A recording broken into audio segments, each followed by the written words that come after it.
Fala galera, hoje nós vamos falar sobre calorimetria, ainda dentro do conteúdo de física térmica. Na aula passada nós falamos sobre propagação de calor e agora entramos na parte de calorimetria, né? O estudo desse calor aí, e vamos ver algumas coisinhas importantes desse conteúdo, tá certo?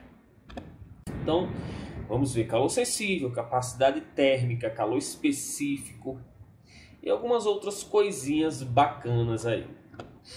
Pois bem, o que é calor sensível, professor? Veja bem, calor sensível é o nome.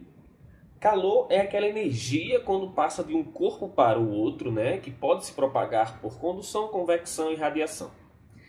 Quando esse calor ele é utilizado para fazer variar a temperatura de um corpo, nós chamamos esse calor de calor sensível. Certo? Então, o calor sensível, ele é utilizado, recebe o nome de calor sensível. Esse calor, essa energia, quando ela está sendo utilizada para fazer variar a temperatura de um corpo. Por exemplo, colocou a água para ferver. Na hora que você coloca a água lá na panela, ela vai estar a uma temperatura ambiente. Mais ou menos aqui, digamos, 25 graus Celsius. Certo? Então tem uma água a 25 graus Celsius. Comecei a fornecer calor a ela. Comecei a fornecer energia. Se meu fogão está aquecendo essa panela com água.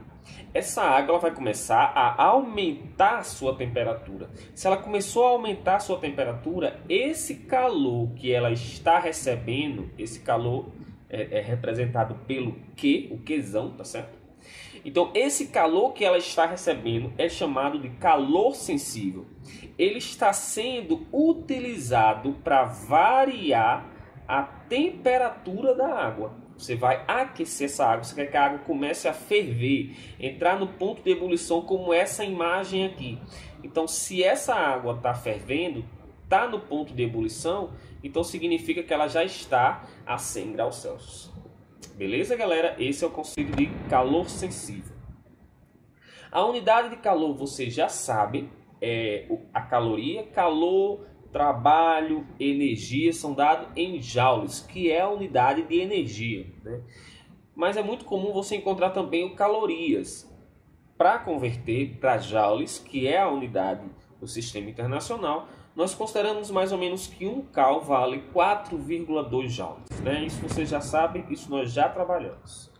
Pois bem, chegamos em um dos conceitos importantes. Note, os dois conceitos que eu vou falar aqui para vocês, eles são expressos pelo C, pela letra C. Porém, capacidade térmica é dada pelo Czão.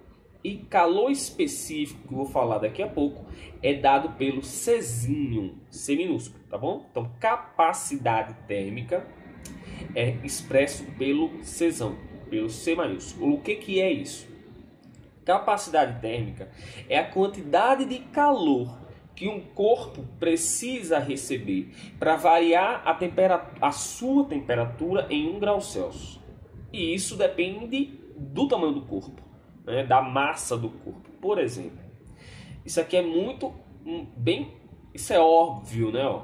Se eu tenho aqui uma bolinha de ferro de meio quilograma, e eu tenho aqui uma bola maior de ferro que contém 2 quilogramas. Aí eu pergunto, qual das duas bolas é mais fácil de você variar a temperatura, de você aquecer, de você fazer a sua temperatura subir? E provavelmente você vai me responder, professor, a bolinha pequena é muito mais fácil variar a sua temperatura, porque ela tem uma massinha pequena. Exatamente. Como a massa desse carinha de 0,5, o primeiro aí, é uma massa muito menor, 4 vezes menor do que a segunda bola, ele vai variar a sua temperatura muito mais facilmente. Isso é óbvio, porque ele tem menor massa. Então, quem é que me diz isso, professor? A capacidade térmica. Então, eu posso dizer a vocês que a capacidade térmica da primeira bolinha é menor do que a capacidade térmica da segunda bolinha. Ou seja, a primeira bolinha precisa receber menos calor para variar a sua temperatura. Note que os dois são ferro, os dois são a mesma substância, só que as massas são diferentes. Então a capacidade térmica, ou seja, a quantidade de energia que eles precisam receber para variar a sua temperatura, vai ser diferente. O primeiro precisa receber menos, portanto, tem uma capacidade térmica menor. Por exemplo, aqui, ó, eu tenho um bloquinho de ferro que eu fiz variar a sua temperatura de 26 até 46, ou seja, ele variou 20 graus Celsius. E eu precisei fornecer quanto de energia para conseguir variar 20 graus Celsius? Eu precisei fornecer 40 calorias. Então, qual é a capacidade térmica desse meu bloquinho aqui de metal? 40 dividido por 22, ou seja, ele precisa receber 2 calorias para conseguir variar sua temperatura em 1 grau Celsius. Tranquilo, galera? Então, capacidade térmica se refere à quantidade de calor necessária para variar a temperatura do corpo todo, tá bom? Então, tem aqui a equação, ó, Czão é calor necessário para variar a sua temperatura dividido pela variação de temperatura, tá bom? Qzão dividido por ΔT. Ok, galera? Bem simples. Aí entra no segundo conceito. Então, eu disse que a capacidade térmica ela é dada pelo C maiúsculo, né? E o calor específico, que é esse que eu vou mostrar agora, ele é dado pelo C minúsculo. Calor específico, pensa assim, ó, calor específico, uma coisa mais específica. Então, o calor específico, ele é dado pelo Czinho minúsculo. E a capacidade térmica é dada pelo Czão, tá bom? C maiúsculo. Então, calor específico é uma coisa específica. Por que específica, professor?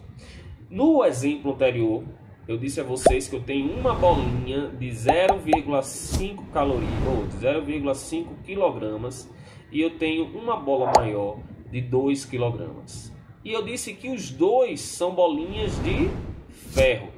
Os dois são as duas bolinhas são da mesma substância, ou seja, são do ferro. A capacidade térmica, ou seja, o Czão da bola maior é maior do que a capacidade térmica do Czão da bola menor, porque ele tem mais massa. Mas os dois são ferro. Então os dois possuem o mesmo calor específico, porque eles são a mesma substância. E o que é calor específico, professor? Calor específico é a quantidade de calor que eu preciso fornecer para 1 grama dessa substância para fazer com que sua temperatura varie em 1 grau Celsius. Ou seja, é uma coisa específica, é uma coisa que não varia de corpo para corpo, porque eu estou pegando só 1 grama daquela substância. Por que 1 grama, professor? Porque eu quero dizer a você que, independente da massa daquele corpo, o calor específico dele vai ser sempre o mesmo, no caso aqui, do ferro. Sempre o calor específico do ferro. Independente se eu tenho uma bolinha de 50 kg ou uma bolinha de 1 kg. Os dois são ferros. Então, se os dois são compostos por ferro, então o calor específico das duas bolinhas é a mesma, tudo bem? Calor específico está relacionado com a substância. Então, aqui, ó, nesse exemplo, a temperatura variou 1 grau Celsius. Eu precisei fornecer 0,5 calorias. Então, o calor específico dessa substância vai ser 0,5 calorias para fazer 1 grama dessa substância variar 1 grau Celsius.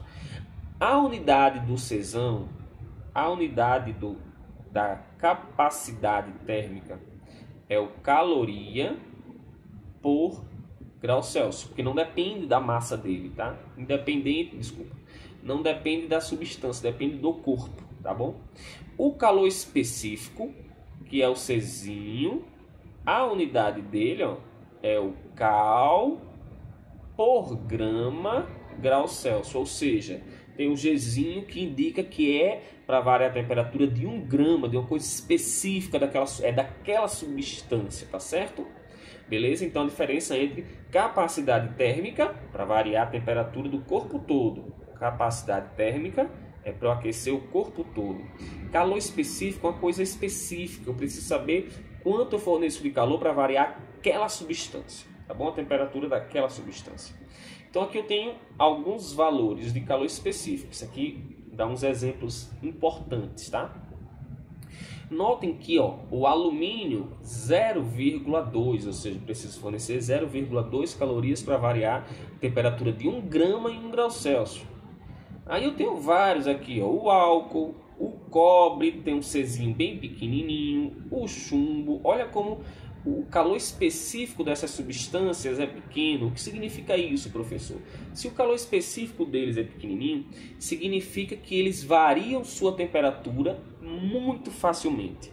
Eu preciso fornecer pouco calor para conseguir variar sua temperatura em 1 grau Celsius. Já a água tem um calor específico. Olha o calor específico da água. Ele é o maior de todas essas substâncias. Ou seja, eu preciso fornecer 1 caloria para conseguir variar a temperatura de 1 grama de água em 1 grau Celsius. Isso é muito, galera. Isso é muito. Então a água, ela necessita receber muito calor para conseguir variar a sua temperatura. E olha que interessante. Um exemplo, uma aplicação disso. Quando você vai à praia, tá lá, mó solzão. Então você vai pegar aquela praia bacana. Só que quando tá lá na areia, um calor infeliz, né, na areia. Você tá lá debaixo de uma sombrinha, de uma árvore, de um guarda-chuva, sei lá do que. Quando você tá lá no maior calor que você vai pra água, vou pra água agora. Quando você entra na água, a água tá o quê? Fria. E a areia tá o quê? A areia tá quente. Como assim, professor? Por que disso, né? Vamos lá. A água, ela tem um calor específico muito grande. Já o calor específico da areia é muito pequeno. Então são opostos. O que acontece? Qualquer quantidade de energia que você fornece para a areia já é suficiente para fazer sua temperatura variar. Então a areia, ela varia a temperatura muito facilmente, muito rapidamente.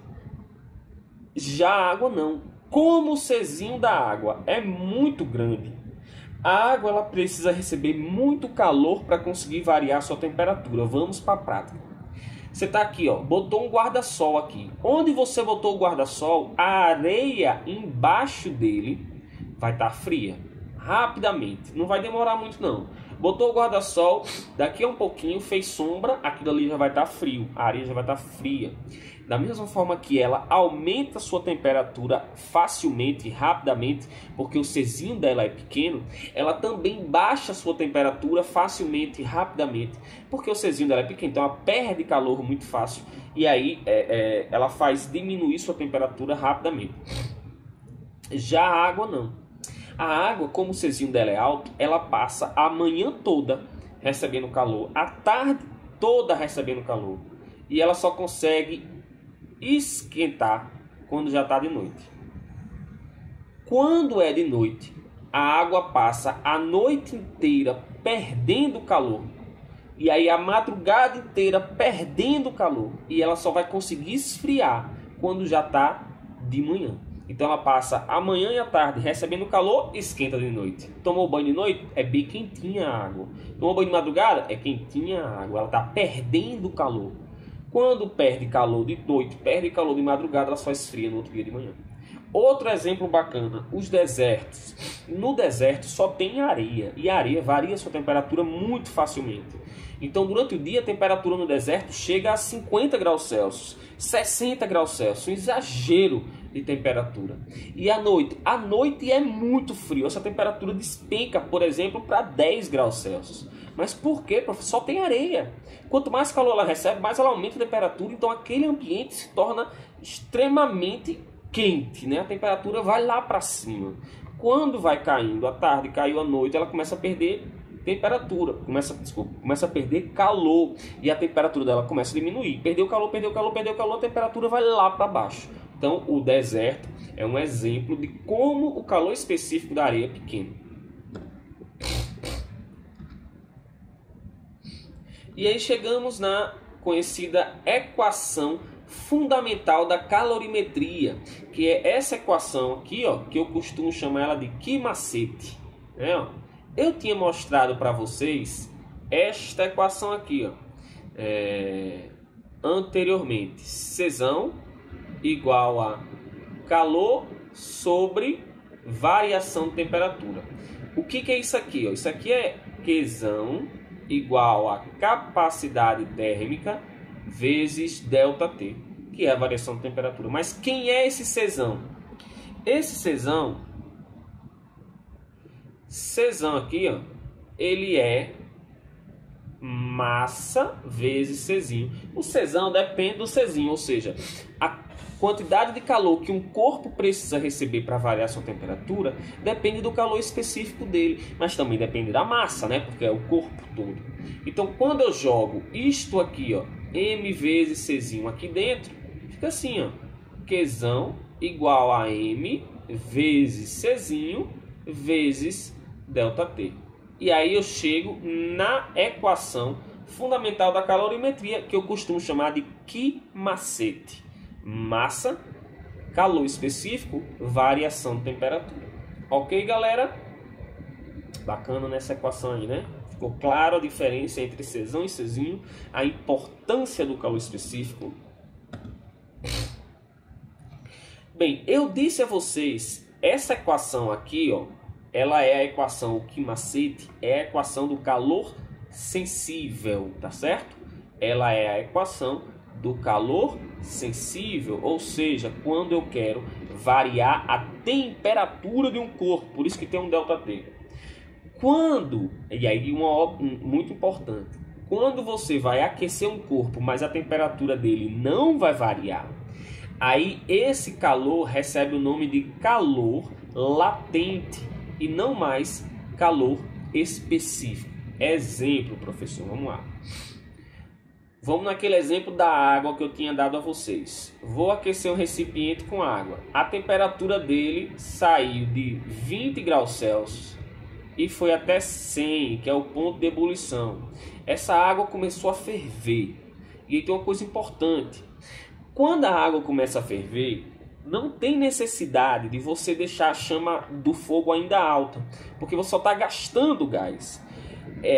Deixar a chama alta quando a água já está fervendo só vai fazer com que a água seque mais rápido, mas você não vai mais aumentar a temperatura dela, então você está gastando gás à toa.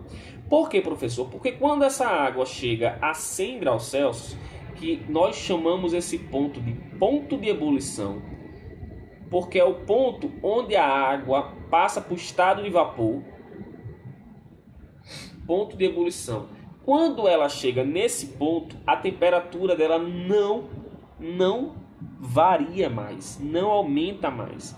Ela passa do estado líquido agora para o estado de vapor.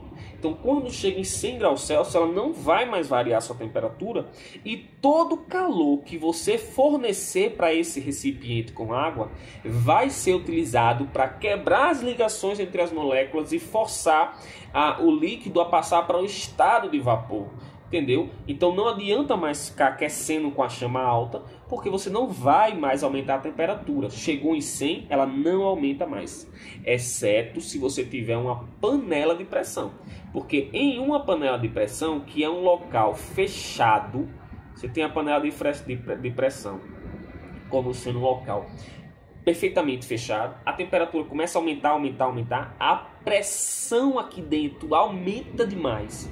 Como a pressão aqui fica muito alta, tem uma pressão muito alta, deixa eu tentar explicar isso aqui a vocês. Eu tenho um recipiente aqui com água, as moléculas de água, elas estão ligadas, existem ligações entre as moléculas de água aqui, né? Assim, aleatoriamente. Aqui existe uma pressão atmosférica que está comprimindo essa água e forçando ela a permanecer em seu estado. Quando você aquece essa água, essa pressão interna da água, chamada pressão de vapor, aumenta e ela consegue quebrar essas ligações e ela vence a pressão de fora e começam as moléculas a escaparem para o estado de vapor. Se você pega um recipiente com muita pressão lá em cima, se eu aumento demais a pressão lá em cima, essas moléculas vão precisar de muito mais calor, de uma temperatura muito maior, para conseguir romper essas ligações, vencer a pressão de fora e passar para o estado de vapor. Então, quando eu aumento demais a pressão aqui dentro, a temperatura de ebulição também sobe. Ou seja, essa água que está lá dentro, ela passa a entrar em ebulição em uma temperatura muito maior do que 100. Vou botar aqui, por exemplo, 120 graus Celsius. Então essa água, que quando chegava a 100 graus, ela começava a virar vapor, ela só vai conseguir virar vapor se ela chegar agora em 120, já que a pressão lá em cima está muito maior. O que tem de bom nisso? Você consegue cozinhar os alimentos, por exemplo, feijão, alimentos mais duros que precisam estar por muito tempo a uma temperatura maior. Você consegue cozinhar esses alimentos a uma temperatura grande, sem que vá baixando o nível da água, vá secando o nível da água. Se você for cozinhar feijão, quem já cozinhou, já viu a mãe cozinhando? Em uma panela aberta, feijão verde dá, porque o feijão verde ele é muito mais macio do que um feijão normal, preto ou marrom. Mas quando você vai cozinhar numa panela aberta, a água ela vai mudando de estado. Chegou em 100, ela vai vaporizando, ela vai mudando para o estado de vapor. E o nível da água vai baixando, e você tem que botar mais água para poder cobrir o alimento. E quando você bota mais água, a temperatura do sistema diminui, e aí vai demorar mais para ela chegar em 100 de novo, ela vai secar, e você vai botando água até você conseguir cozinhar aquele alimento por completo. Numa panela de pressão, você tem água lá dentro, que está, por exemplo, a 120 graus Celsius, e você vai conseguir cozinhar esse alimento num tempo menor, em uma temperatura maior. Isso é muito bacana, sem que a água seque. E aí, como a temperatura lá dentro aumenta demais, existe uma válvula aqui em cima, que quando a temperatura aumenta demais, essa válvula começa a liberar esse vapor por cima, para poder manter a temperatura, a pressão lá dentro, uma pressão menor, e ela não exploda. Se der pau, se der algum problema nessa válvula, tem aqui um pitoquinho com uma borrachinha, que caso essa aqui não funcione, essa borrachinha ela tem que voar para longe para o ar sair por ela. Se der problema nessa borrachinha também, aí a panela vai explodir. Porque eu estou aumentando a pressão, não tem para onde esse ar ir, a pressão está grande demais e aí ela vai explodir. Beleza, galera? Então, calor latente, ele é utilizado para mudar o estado físico da substância, da matéria, e ele é dado por esta equação. Que mulher, massa, calor latente, calor, né? Massa vezes calor latente, que pode ser, por exemplo, calor latente de fusão ou calor latente de ebulição. E aí, esses valores de calor latente eles já são dados, a maioria já são dados na questão, tá certo? Se esse calor latente for positivo, então a substância está recebendo calor, ganhando calor para mudar de estado para cima. Por exemplo, de sólido para líquido, de líquido para gasoso. Quando ele é negativo, significa que a substância está perdendo calor para diminuir a temperatura, para voltar para um outro estado. Por exemplo, de vapor para líquido ou de líquido para sólido. Então, exemplos aí, ó. Calor latente de fusão, a quantidade de calor que a água precisa receber, que o gelo precisa receber para mudar de estado, para passar para o estado líquido. Então, 1 grama de gelo precisa receber 80 calorias para poder mudar para o estado líquido. Do líquido, olha só olha a diferença. Para a água passar do estado líquido para o estado vapor, é muito mais difícil. É um processo muito mais violento, tem que fornecer muito mais energia, muito mais calor. Então, para a água passar do estado líquido para o estado de vapor, é necessário fornecer 540 calorias. Do sólido para o líquido, 80. Olha só. Gelo, aí ó, vai passar para a água, que vai virar vapor. Para passar de gelo para líquido, são 80 calorias por cada grama. Para passar de líquido para vapor, são 540. É um exagero, galera. É muito, tá certo? Muito maior. E se for para mudar ao contrário, né? Esses valores são negativos para solidificar ou condensar a substância. E aí eu já dei esse exemplo para vocês, ó. O deserto, o calor específico da areia é de 0,2, muito pequenininho. Então ela varia a temperatura no deserto. O calor específico da areia é 0,2. Então ela varia a temperatura muito rapidamente, muito facilmente, porque ela precisa receber pouco calor para isso. Já a água, como eu disse, não, ela precisa receber muita energia para conseguir variar a sua temperatura, né? Em algumas questões vocês podem encontrar o termo calorímetro. O que é um calorímetro? É um recipiente onde a gente vai colocar as substâncias dentro para que elas troquem calor. E aí um calorímetro ideal é um objeto que ele não rouba calor. Todo o calor que esse cara perde, esse absorve. Ou seja, só vai haver troca de calor entre as substâncias. Mas nós podemos considerar um calorímetro mais ou menos, né? Mas forçando a barra, também podemos considerar ele como sendo um calorímetro. Aqueles isopor onde você coloca a bebida, né? Então você põe lá o líquido, a sua bebida com gelo e vai haver uma troca de calor entre o gelo e o seu líquido ali e a sua bebida, né? Para que ele resfrie. E aí nós consideramos que esse isopor ele está isolando aquele sistema do meio externo. Ele é como se funciona, ele funciona como um calorímetro. Bem, a garrafa térmica, ela funciona, como eu já disse para vocês na aula passada, de propagação de calor, evitando a troca de calor pelas três formas. Condução, já que a parede de dentro não é colada com a parede de fora, tem um espaçozinho. Convecção, porque eu tiro o ar daqui de dentro, crio uma espécie de vácuo, né, para evitar essa troca de calor. E radiação, porque essas paredes do vidro de dentro são espelhadas por dentro e por fora, para manter essa radiação refletindo, para que o calor de dentro não saia e nem o calor de fora entre, caso você use um líquido frio.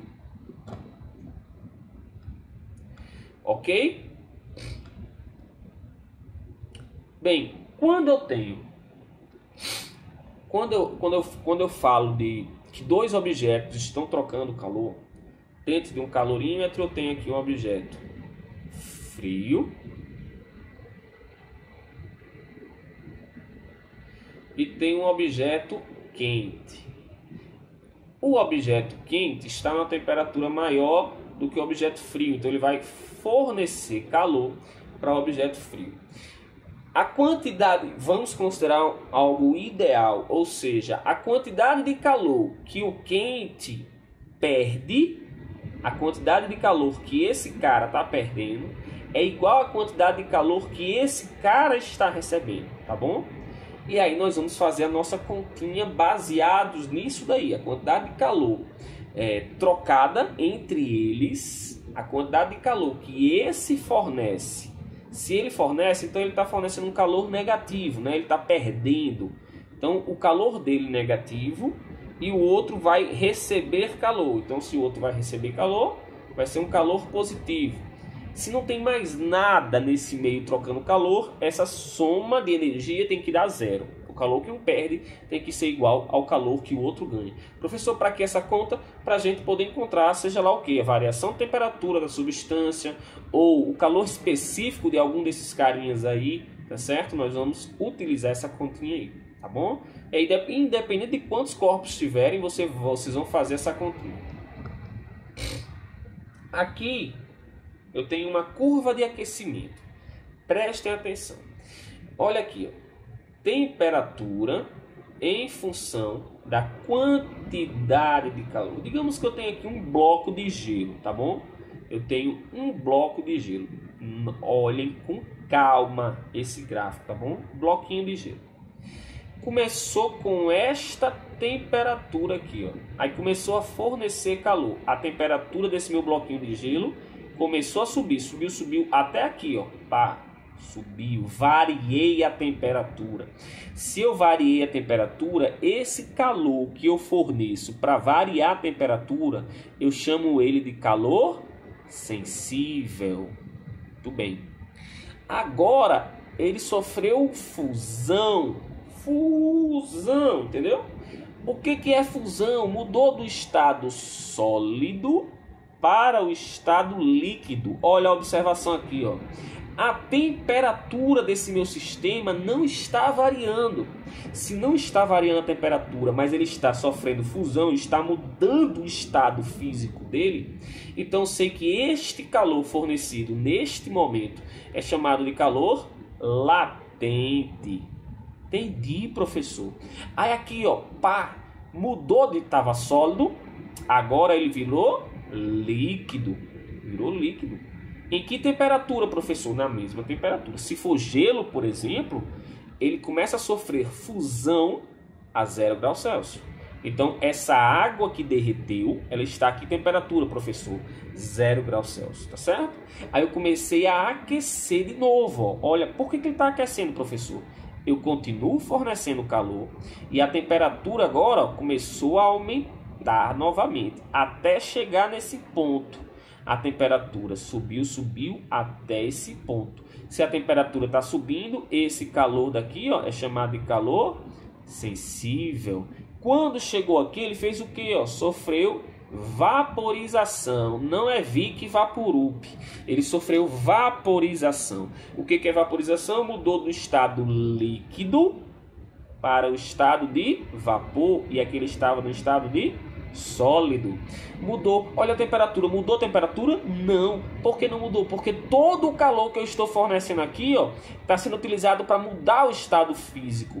Esse calor é chamado de calor latente. Então passou de água a 0 graus para água ao ponto de ebulição, que é 100 graus. E essa água de 100 graus sofreu vaporização e virou vapor. A que temperatura?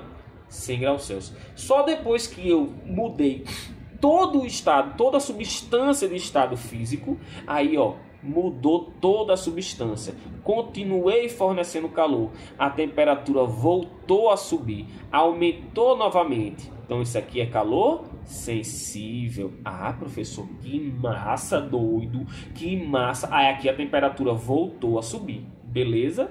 Aqui antes no gelo, eu tinha gelo. Chega. Eu tinha gelo que estava na temperatura abaixo de 0, né? Aqueci ele até chegar em 0. Sofreu fusão, derreteu, virou água a 0. Esquentei a água até 100. A água a 100 virou vapor a 100 e eu esquentei o vapor. Tranquilo, galera. Isso é uma curva de aquecimento, onde eu mostro todas as mudanças de estado e aí eu consigo calcular o que eu quiser com isso daí também. A quantidade de calor total que eu forneço ou o calor latente de fusão ou de ebulição também consigo calcular utilizando esse esqueminha bacana aí. Tá aqui, ó, o que eu acabei de falar. Latente, sensível, aqueceu o gelo até 0. Latente, derreti o gelo. Sensível, esquentei a água. Latente, a água virou vapor. Sensível, de novo, eu passei a aquecer esse vapor. Tudo bem, galera? Aqui eu tenho alguns exemplos para vocês, tá bom? Então vamos lá. Massas iguais de 5 líquidos distintos, cujos calores específicos estão dados na tabela adiante, encontram-se armazenadas a uma mesma temperatura dentro de 5 recipientes com boa isolação e capacidade térmica desprezível. Se cada líquido recebe a mesma quantidade de calor suficiente para aquecê-lo, mas sem alcançar o ponto de ebulição, ou seja, só calor sensível, depois que eu começar a fornecer calor para eles em mesma quantidade, após um certo tempo, quem vai estar com maior temperatura?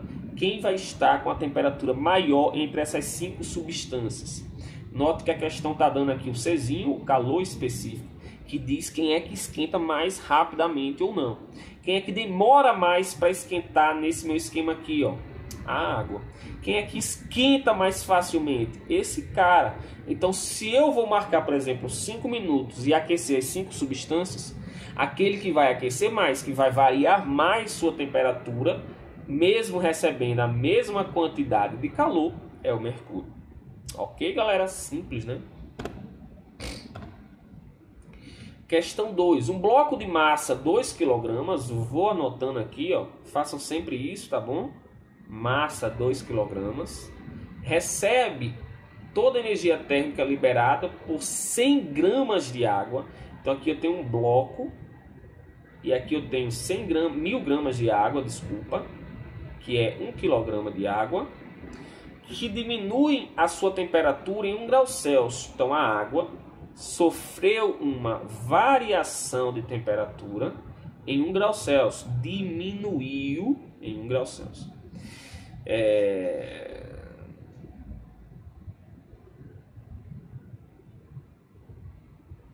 Um bloco de massa 2 kg, ao receber toda a energia térmica liberada pela água, que diminui a sua temperatura em 1 grau Celsius, sofre um acréscimo de temperatura de 10. Então esse meu bloquinho, com o calor, eu tenho água que vai começar a esfriar. Então ela vai perder energia. Digamos que essa energia que a água, esse calor que a água perdeu aqui, seja absorvido pelo meu bloquinho. Deixa eu mostrar para vocês o que a questão está dizendo. Esse calor que a água perdeu fez com que a sua temperatura diminuísse em 1 grau Celsius. Esse mesmo calor recebido pelo bloquinho fez com que a sua temperatura aumentasse em 10 graus Celsius, porque o bloquinho tem um calor específico, com certeza muito menor do que a da água. Determine então, ó, o calor específico do bloquinho. Então vou pegar aqui, ó, que macete, vou fazer que macete para a água, mCzinho ΔT da água, para ver quanto que a água perde de energia, de calor. Ó, 1 kg, como a unidade do calor específico da água está em cal por grama grau Celsius, então minha resposta vai ser dada em cal e a massa eu vou usar em grama, né? Então vou botar aqui, ó, 1.000 gramas vezes 1 vezes diminuiu 1 grau Celsius. Então a água ela perde 1.000 calorias. Tudo bem? Essas 1.000 calorias vão ser utilizadas pelo bloquinho e vão fazer com que o bloquinho aumente sua temperatura em 10 graus Celsius. Então vamos fazer a mesma continha agora para o bloquinho. Vou fazer aqui no cantinho, no outro canto. Calor do bloquinho, massa dele, Czinho dele, ΔT. Então aqui, ó, 1.000 igual massa do bloquinho 2.000, Czinho e o ΔT que é 10. Então fica 1.000 igual 20.000. O meu celular está bem no meio da minha tela, galera, então por isso que eu não quero riscar aqui. Eu vou puxar para cá de novo, pro outro lado. Vou passar o 20.000 para ali. Então fica Czinho igual a 1.000 dividido por 20.000. Corto os zeros aqui, ó. 1 dividido por 2, 0,2 cal por grama grau Celsius. Esse é o calor específico da substância, que a água perdendo esse calor diminui 1 grau e esse bloquinho ganhando esse calor aumenta em 10 graus. Então resposta aqui, ó, letra A. Questão 3. Um frasco contém 20 gramas de água a 10 graus Celsius, ou melhor, a 0 graus Celsius. Então vou botar aqui, ó, massa 20 gramas de água a 0 graus Celsius. Temperatura inicial, 0 graus Celsius. Em seu interior é colocado um objeto de alumínio. Então vou botar aqui, ó, massa do objeto de alumínio, 50 gramas, que está na temperatura inicial de 80 graus Celsius. Os calores específicos desses camaradas valem Czinho da água 1, Czinho do calor específico, Czinho do alumínio 0,1. Aquece muito mais facilmente do que a água, né? Suponha não haver troca de calor com o frasco nem com o ambiente, qual vai ser a temperatura de equilíbrio deles? Então, vou botar aqui, fazer um desenhozinho aqui, ó. Eu tenho aqui um recipiente contendo água, que estava inicialmente a 0 graus Celsius, e coloquei aqui um objeto bem quente, que estava inicialmente a 80. Vamos pensar, o que vai acontecer com a temperatura do meu bloquinho? Diminuir. O que vai acontecer com a temperatura da água? Aumentar. Eternamente, professor? Não. Até atingirem um equilíbrio térmico. Ele quer saber qual vai ser essa temperatura do equilíbrio térmico. Tranquilo? Então vamos para a última equação que eu mostrei para vocês. A quantidade de calor que a água perde, a quantidade de calor que o bloquinho perde, porque ele vai esfriar, mais a quantidade de calor que a água recebe, tem que dar zero. A quantidade de calor que um perde tem que ser igual à quantidade de calor que o outro recebe. Tudo bem? Então vamos lá. Substituir aqui, ó, as equações. MC ΔT para o bloquinho mais MC ΔT para a água. Até aí, tranquilo? Vamos devagarinho. Como as unidades do calor específico estão em grama, a massa está em grama, então não preciso converter nada. As temperaturas, tudo está em graus Celsius, a unidade lá do calor específico está em graus Celsius, então não vou mexer em nada também aí, certo? Então fica aqui, ó. Massa do bloquinho de alumínio, era alumínio, né? Eu botei bloquinho, não tem problema não. 50 vezes Czinho 0,1. ΔT é a temperatura. Delta, sempre delta de alguma coisa é a variação. Então ΔT é a temperatura final menos temperatura inicial. Então vem para cá. Final eu não sei, porque é a temperatura de equilíbrio. E a temperatura inicial deles é 80, desse bloquinho. Mais massa da água, 20 gramas. Czinho da água, 1. ΔT, T final, menos T inicial da água, que era 0. Tudo isso igual a 0. Tudo bem? Vamos devagar aqui para vocês não se perderem. Então, 50 vezes 0,1, 5. Vamos devagarinho aqui, ó. Tzão menos 80, mais 20 vezes 1, 20. T menos 0, T, né? Então nem precisava botar isso daqui. Deixa eu apagar.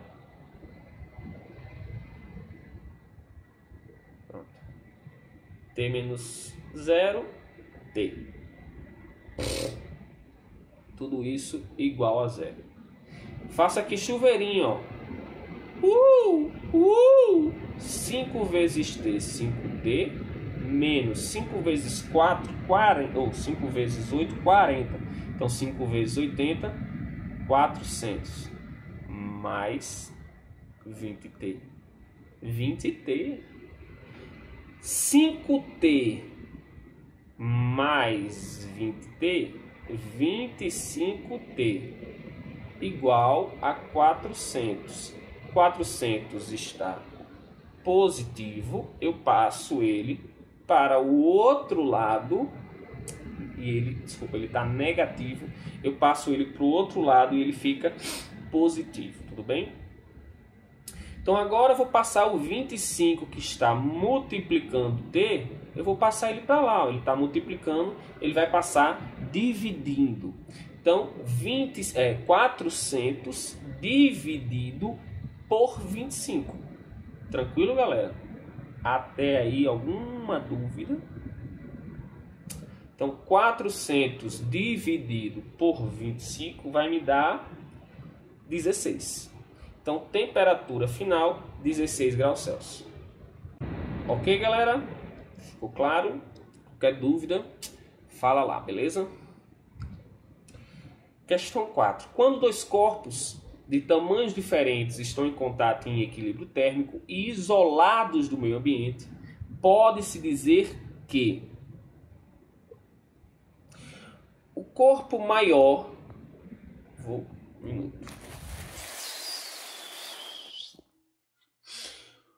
Pode-se dizer que o corpo maior é o mais quente, os dois estão em equilíbrio térmico isolados. Então, eu tenho aqui um corpo grandão e um corpo pequenininho, onde eles estão com a mesma temperatura. Bom? O corpo maior é mais quente. O que significa esse mais quente aí? Tá? Eles estão na mesma temperatura. O corpo menor é o mais quente. Não há troca de calor entre os corpos. O corpo maior cede calor para o corpo menor. O corpo menor cede calor para o corpo maior. Dois corpos de tamanhos diferentes estão em contato e em equilíbrio térmico. O que eu posso afirmar? O que vocês acham? Se eles já estão em equilíbrio térmico, os dois estão na mesma temperatura. Então, eu não posso dizer que o maior é mais quente ou o menor é mais quente. Isso não faz sentido. Tá bom? O corpo maior cede calor para o corpo menor. Eles não vão mais ceder calor. Só vai ceder calor para o outro quem tem maior temperatura para o de menor temperatura. Nesse não é o caso. Então aqui eles não estão cedendo calor um para o outro porque eles já pararam de transferir calor, já que eles estão na mesma temperatura. Ok. É preciso abaixar de 3 graus Celsius a temperatura da água da bacia para que o nosso amiguinho aí possa tomar um banho confortavelmente. Para que isso aconteça, quanto deve ser retirado da água? Quanto de calor eu preciso retirar da água para que a temperatura dela baixe em 3 graus Celsius? Vixe Maria, isso aqui era para ser lá em cima, tá? 3 graus Celsius. O caldeirão possui, a banheira, caldeirão, vai cozinhar o menino, né? Possui 10.000 gramas de água e o calor específico da água é 1. Então, vamos aqui para calcular esse calor. Que macete, muito simples. Chega, cadê o bicho? Tá aqui. Que macete. Calor é o que eu vou descobrir. Massa da água é 10.000. Czinho da água é 1. E o ΔT é o quanto vai diminuir, né, de temperatura. São menos 3 graus Celsius. Então isso aqui vai me dar uma quantidade de calor que a água tem que perder de menos 30.000 calorias. Ou menos 30 quilocalorias, porque 1 quilo vale 1.000 de alguma coisa. Então, peguei 3 zeros e escrevi o K de quilo. Então, quanto de calor eu preciso retirar da água para conseguir esse feito? Preciso retirar 30.000 quilocalorias. Ok, galera? Espero que vocês tenham gostado da aula. Até a próxima videoaula. Fiquem com Deus. Um beijo no coração.